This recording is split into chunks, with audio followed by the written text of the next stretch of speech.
কুতিব পোলারা তিন পোলায় মারা নিয়া ভাগাভাগি করে, কয় মা তুমি বড় পোলার ঘরে 10 দিন, মাঝজারার ঘরে 10 দিন, ছোটটার ঘরে 10 দিন। আছে না নাই? যুবক খবরদার, মারে নিয়া ভাগাভাগি করিস না, কারণ তোর মা একাই কিন্তু তোরে 10 মাস 10 দিন পেটে বোঝা পাইছে, কাউরে ভাগ দেয় নাই। মা একাই তোরে দুধ পান করাইছে, দুনিয়ার কাউরে ভাগ দেয় নাই। মা একা একা 2.5 বছর দুধ খাওয়াইলো, 7 বছর পর্যন্ত মা নিজের হাতের লোকমা তুইলা তুইলা তোরে বড় বানাইলো, তিলে তিলে মানুষ করলো। মা তোর এমন কোনো অঙ্গ নাই যে এই জায়গার মধ্যে মা কোনোদিন সুমা দেয় নাই। আজকে ওই মারা নিয়ে ভাগাভাগি করস। বড় পোলায় কয় মা তুমি মাইজজাড়ার ঘরে যাও, আমার 10 দিন খাওয়ানো শেষ। অথচ বড় বউ আগে আসছে, বাড়ির অনেক কিছু জানে। মা তো আর হাতেরটা খায়া মজা পায়, মাইজজাড়া সিজা গাইয়া মায়া সুটকি ছাড়া কিছু পাকায় না। আছে না নাই? মায়ের কোনো পছন্দ হয় না, মারে জোর করে বাইর করে দেয়।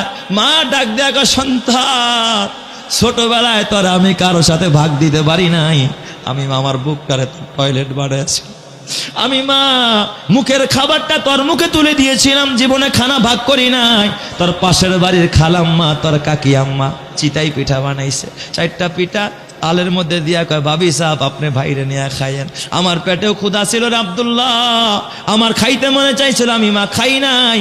আমি মনে মনে ভাবছি আমার আব্দুল্লাহ পিঠাগুলো খুব পছন্দ করে, স্কুল থেকে আসলে আমার আব্দুল্লাহর সামনে পিঠা আর এই ঝোলগুলো আমি তুলে দিই। আমি মা না খায়া মুখের খাবার তোরে খাওয়াইছি, আজকে আমি মারে নিয়ে ভাগাভাগি করস। ও বাউনিয়া বাজারের মুসলমান, মা ভাগাভাগির জিনিস না। অথচ মারে বলবি মা তুমি আমার জান্নাত, তুমি আমার জাহান্নাম।